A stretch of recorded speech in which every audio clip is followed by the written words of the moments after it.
Lactose is broken down by the enzyme lactase. Now, in our body, lactase is produced by the enterocytes, and these enterocytes are cells that are found in the small intestine, in the brush borders of the small intestine. Now, these enterocytes have the LCT gene, which codes for lactase, and it's the lactase that helps break down lactose for us. So my first step in overcoming lactose intolerance would be to give yourself an enema to help remove any intestinal obstruction. So if we have any intestinal obstruction, we could be preventing these enterocytes from performing, their natural cell functions correctly, which may include producing enough lactase for us to break down lactose.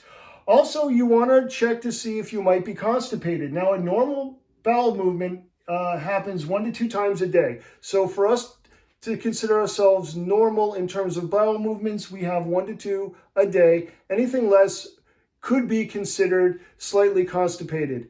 And it's also an indication of how much bacteria that we have in our intestines, because 10 to 30% of our fecal volume is actually bacteria.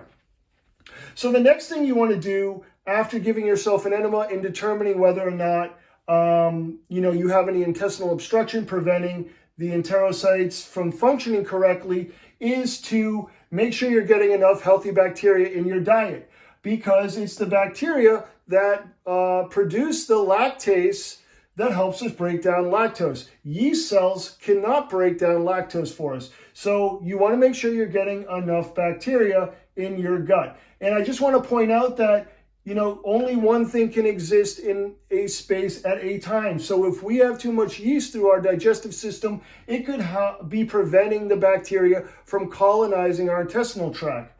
So that being said, I recommend having no yeast for 2 weeks and then eat yeast sparingly. So like no breads and maybe no unfiltered beer or anything else that we may eat on a regular basis that is made with yeast or that has yeast in it. So again, I would recommend cutting down yeast entirely for 2 weeks and then eat yeast sparingly.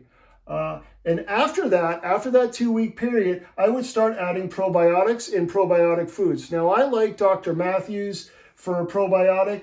I just find that his brand really works. I'm sure there's plenty of other probiotics out there.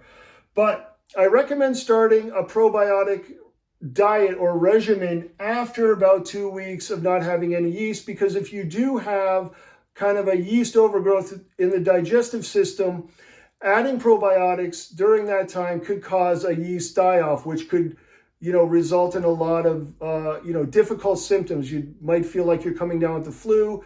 You might suffer depression, anxiety. So there's some symptoms might crop up if you start adding a probiotic to your diet and you have too much yeast through your digestive system.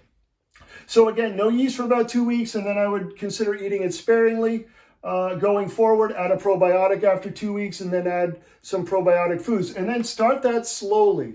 When you start adding probiotics, do it slowly to see how your body reacts. Finally, bacteria break down lactose when there is no sugar. Now, I imagine that it might be the same for our bodies. These enterocytes may not produce the lactase enzyme if there is glucose in the cell, because bacteria in probably our cells break down lactose to get glucose, galactose, which is then converted to glucose. So we really use lactose as a sugar energy source. So again, if there is sugar, in the environment, when you have lactose, your body may not be breaking down lactose because there's enough sugar, in the environment, and your bacteria may not be breaking down the lactose because, of the amount of sugar in the environment. So that being said, to my fourth recommendation is no sugar with dairy. So that is my 4-step plan to recovering from lactose intolerance, or I definitely think it will help improve your tolerance to lactose.